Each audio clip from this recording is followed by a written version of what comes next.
Okay, good deal. We'll let Selena get started.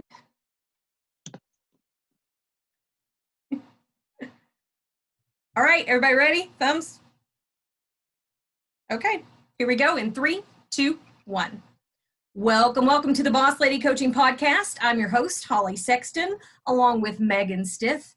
And earlier this month, I posted on the Boss Lady Coaching Facebook page asking for women who are seeking to hold a position in public office to join in civic and civil conversations. So we thank those who responded quickly for swooping in and taking the available spots.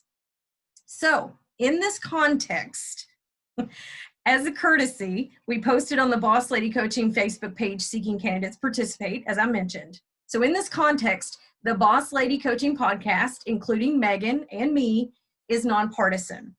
Also, we are not required by any entity to provide equal time to candidates on a podcast. We did that as a courtesy on social media to invite guests. So we're hosting this episode as a service to the public. The views expressed by guests are their own views, and their appearance on the podcast does not imply an endorsement of them or any entity that they represent. Okay, so now that we have established our intent, we welcome our guests and let's chat. So let's start with Selena Hudson, then we'll introduce Julia, Christy, and Terry. So Selena, feel free to introduce yourself and tell us about your district and what office you're seeking. Well, hello, Megan and Holly. Thanks for having me tonight. Thanks for the invite. My name is Selena Hudson. As she said, I am a candidate for Vine Grove City Council. I have been in this area, well, it's my hometown, so I've been here all my life.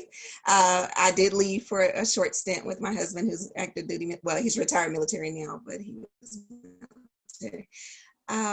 So I was gone for a few years, and now I'm back and ready to give back to my community.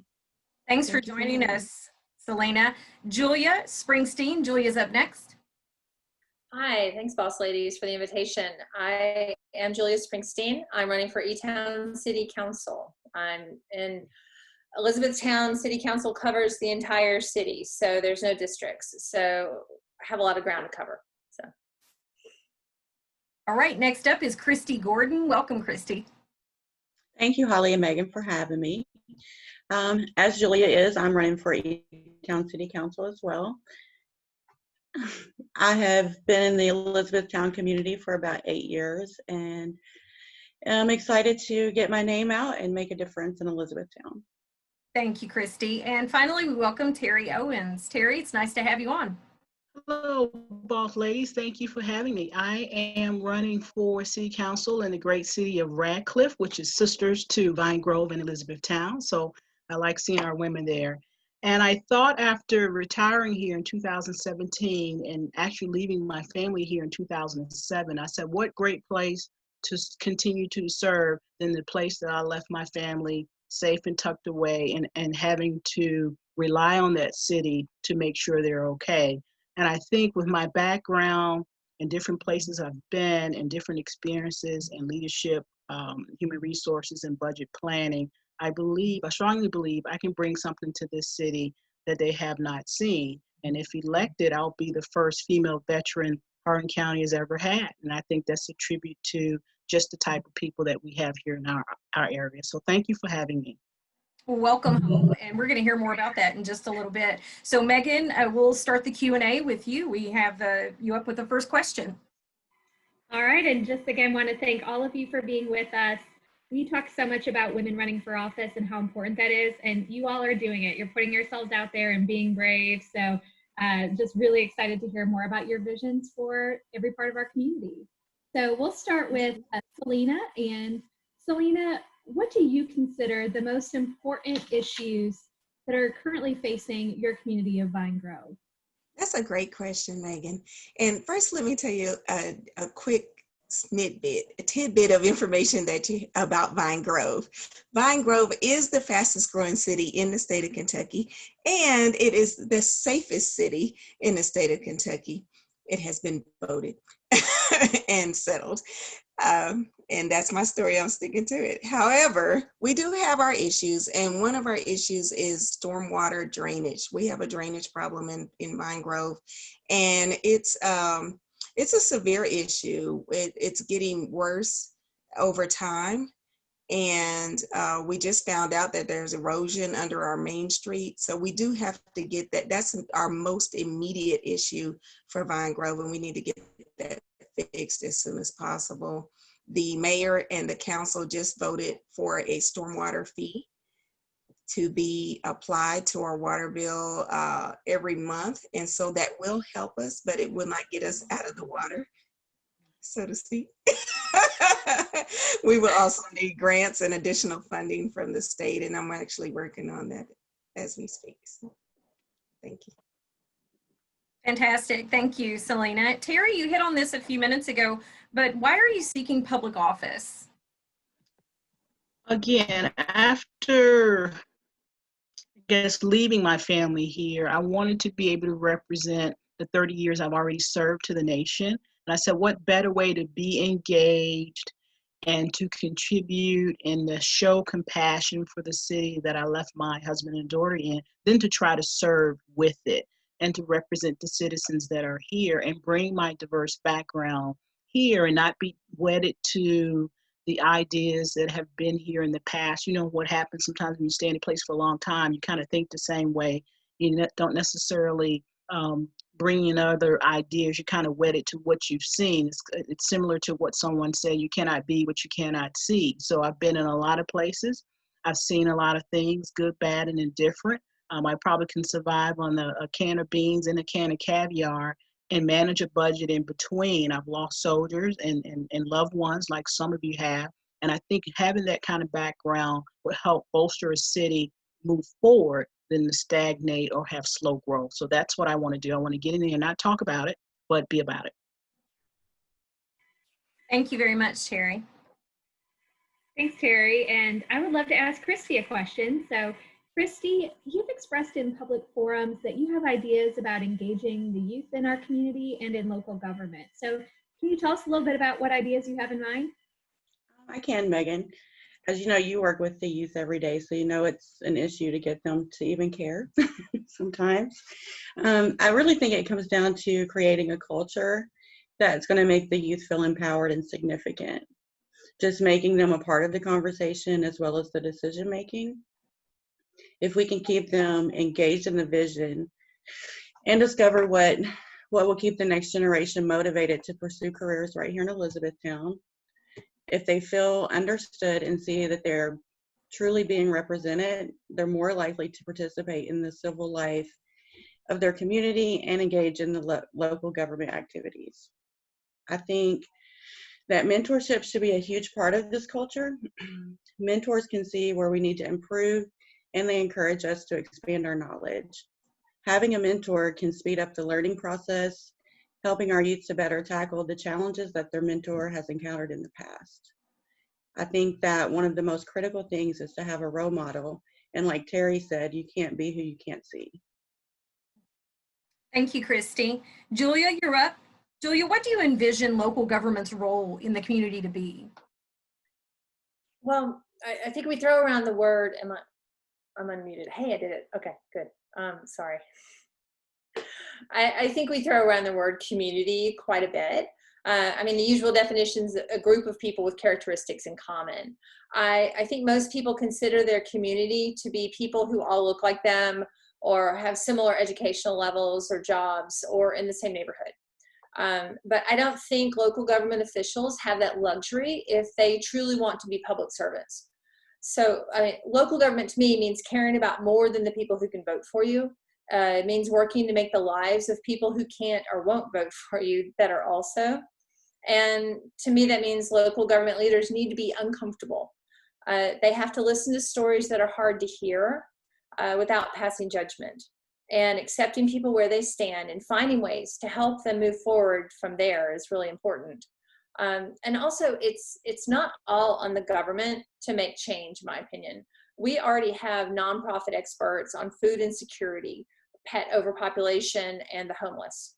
We have business leaders who are experts in workforce issues. And to be effective, we have to create the best combination of partnerships between public and private entities for lasting, significant change where it's needed. Thanks, Julia. Mhm. Carrie, what tools, resources, and methods do you plan to use if elected to improve the city? My favorite ones: code enforcement, municipality partnership and collaboration, something similar to what Julia just said. We can't operate in a vacuum, and a lot of municipalities will do that because their autonomy and their culture is tied to it. And then that transparency, that's one of those words kind of like culture in cities, where you kind of throw it around. You think everybody wants to either know everything or to keep everything close-breasted. And I think, true transparency can explain why things happen, why they can happen, and what can lead up to something in between. And when you get those three things together, now you're talking about empowerment, which is what Christy said. Now people will understand what it costs to run a city. And some people aren't tied to the city, they're wedded to their way of life. And when their way of life seems to be interrupted or pressured, then they tend to not to want to work with you or to go with the change or to see what your city can be. And I'm all about partnerships. I think anyone who's seen me outside of social media or outside in the front yard, if you want to go that short, will know that I'm not limited to one side of the city or the other side of the city. I'm respectful of my boundaries. I know where my responsibilities lie and where they will lie if I'm elected. But I also understand the value of working with someone like Selena Hudson or Julia or Christy, where we have different ideas, but similar passions and things we want to grow our cities with. Like Selena is talking about stormwater. We're in our 10-year development of stormwater drainage management, and that program started in 2010. And here it is 2020, and this includes the 97 homes that were affected on Wilson. Everybody's familiar, I'm sure, with that flood area, which is not a floodplain, to include the parking lot where our city hall is. We just got, just had to do something there. And so it affects her city, it affects our city. She may get some lessons learned about how we had to mitigate that issue, and then we'll pass it on. And I think this is the year of the women. This is the year of the dragon, and I'm looking forward to it. So those are my tools, those three tools right there. Huzzah, Terry. All right. Thank you all so much. We are moving right along with Selena. Selena, your question is, what is your vision for Vine Grove's future? That's a big question. Yes. Well, Holly, Vine Grove has great potential to grow economically. One thing I noticed about the fastest growing city in Kentucky is that we have over 6,500 people living in Vine Grove, but people live here, they just don't play here. They don't work here and they don't play here. They live here, they wake up, they either go to E-Town or to Louisville. We would love for people to work and play in Vine Grove. And one of the ways that we're looking into doing that is we have an RV park. And we need to get the word out about our RV park, that we can have up to 100 RVs there at any given time. And to charge and to have the RVs there every weekend, that would grow our city economically. It would attract restaurants, businesses, wineries, because we need the traffic count. And so that would bring people to Vine Grove. Also, I'm conducting Zoom seminars or webinars with millennials, with everyone from millennials to the elderly, to the seniors, and just trying to find out their idea of what their community should look like. What would make you move to Vine Grove? And of course, I've been in the mortgage business for 17 years. And so I get to meet people firsthand when they move here from other places. And the first thing they say is, the name of the city is Vine Grove. Where's the winery? Where's the wine? So I know Vine Grove has excellent potential, and we can find out, we can all sit down together and figure out what needs to happen to take Vine Grove to the next step. Our city's comprehensive plan has not been updated for several years. And when you're operating without a plan, you plan to fail, unfortunately. So we need to put that plan together and move Vine Grove forward. I love the winery idea. I endorse it. Julia, I would love to hear what's a top priority for you in the city of Elizabethtown if you're elected? Well, a top priority when I'm elected to the Elizabethtown City Council is to encourage the city government to be more involved in the workforce issues that we have. I've spent the last 2 years as co-chair of the Removing Obstacles Subcommittee of the Lincoln Trail Workforce Crisis Task Force, which is a mouthful, but it covers a lot of things. So I guess we needed a lot of words. Our subcommittee specifically looked at obstacles that prevent businesses from hiring and keeping the workers they need, and that also prevent willing workers from finding and keeping the jobs that will make a difference in their lives and their families' lives. And last year, we partnered with Hardin Memorial Health, now Baptist Health Hardin, to start a pilot program for our employees with expungible felonies. And their HMH, or Baptist Health Hardin, that's going to take a while, in this program are willing to hire justice involved applicants for a range of jobs within the hospital system. And then after a year of employment with a good work record, the hospital will pay their expungement fee. And the legislature's made good progress on expungement, including cutting the fee in half and expanding the types of expungible Class D felonies that are available, or not available, that exist. But even with these improvements, it's still next to impossible to save money for that fee when the best job you can get is part-time. And so even as of last spring, when they expanded the list, there's 126,000 Kentuckians that are eligible for expungement. And these workers can make a difference in our workforce issues locally and help our local economy recover. So I'd like to see the city government encourage businesses more and have a handle on the data for the available workforce that is mostly untapped in our area. And it'll support businesses. It'll help people get on their feet and support their families better, which can only improve the entire community. And so that's something I'd really like to focus on and encourage the city to look at more. Thank you, Julia. Appreciate that very thoughtful answer. All right, next up, and our last question goes to Christy, last not least, but what is your perspective on female representation in local government? Let me say that again. Christy, what is your perspective on female representation in local government? You have the floor. Thank you, Holly. I believe if we have more female leaders, it is important because the female leaders, they change the perceived conception about who can lead and what qualities are necessary to have in those leadership positions. Women in these types of roles typically break down barriers and show everyone what women can and should achieve. With diversity and inclusion, we create more opportunities for a city to better connect with its community. Embracing the diverse perspectives gives us additional insight into the challenges facing our city and increases the number of potential solutions we can explore together. Our organization is stronger when we draw upon all of its members. And gender diversity, by definition, is the equitable or fair representation between genders.